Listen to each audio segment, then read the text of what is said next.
Let's take you back now to that row within the Labour Party over anti-Semitism, which has escalated very dramatically this afternoon, with Labour suspending Ken Livingstone, the former mayor of London. It says it's investigating him for bringing the party into disrepute.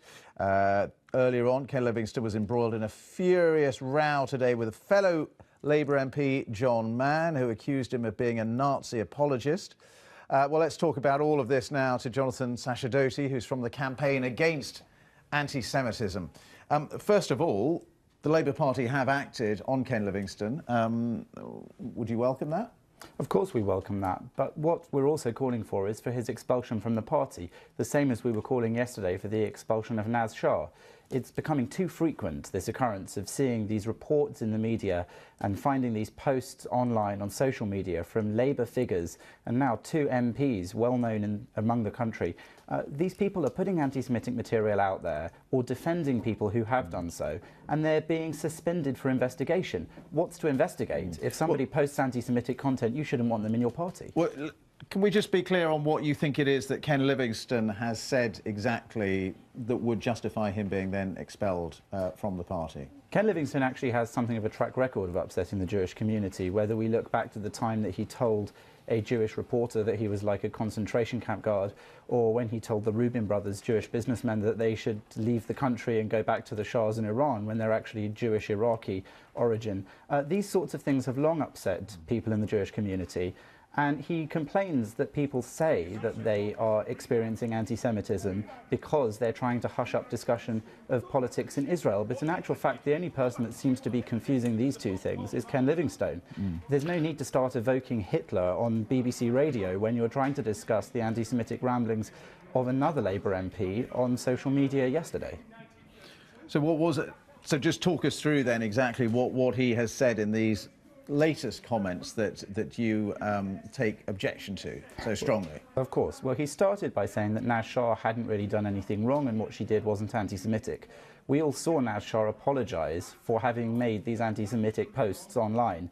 And I must say that to suggest the transportation of the entire Jewish people from the State of Israel to the United States as a solution for the problem is something of an anti-Semitic statement in the eyes of many Jewish people and many non-Jews around the world.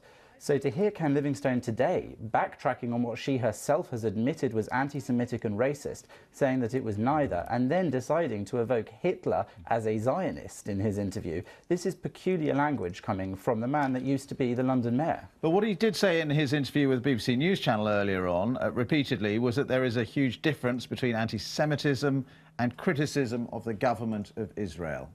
That's right.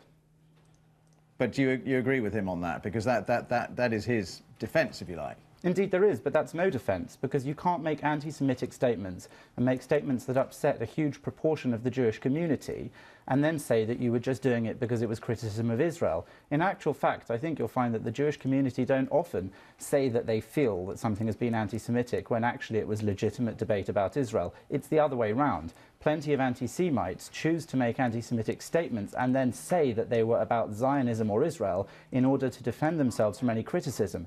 Thankfully, in recent weeks, we've seen this phenomenon being highlighted in the news as more and more gratuitous and blatant attempts to do that have been highlighted, unfortunately not by the Labour Party itself, who don't seem to be looking for these people within their own ranks. They're waiting for members of the Jewish community, for charities like my own, or for the press to bring these people to their attention and then pretend they didn't know in the first place, when these posts have been there for all to see for some years in certain cases, like Aisha Gal-Gurbaz, the councillor in Luton, or like Naz Shah, MP, who yesterday apologised for this. These things have been out there for everybody to see.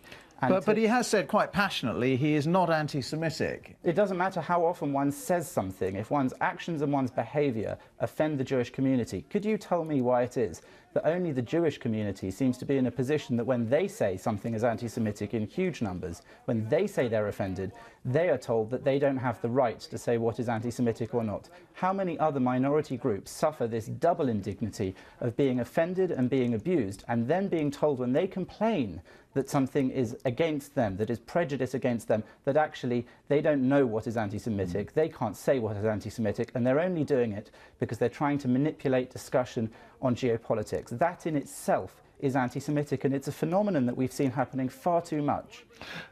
You say you want him expelled, but I mean the Labour Party are investigating him, so it's fair, isn't it, that there should be an investigation? He's been suspended pending an investigation. Isn't that the right course of action? Well, the Labour Party has suspended pending an investigation various different characters over the last few weeks.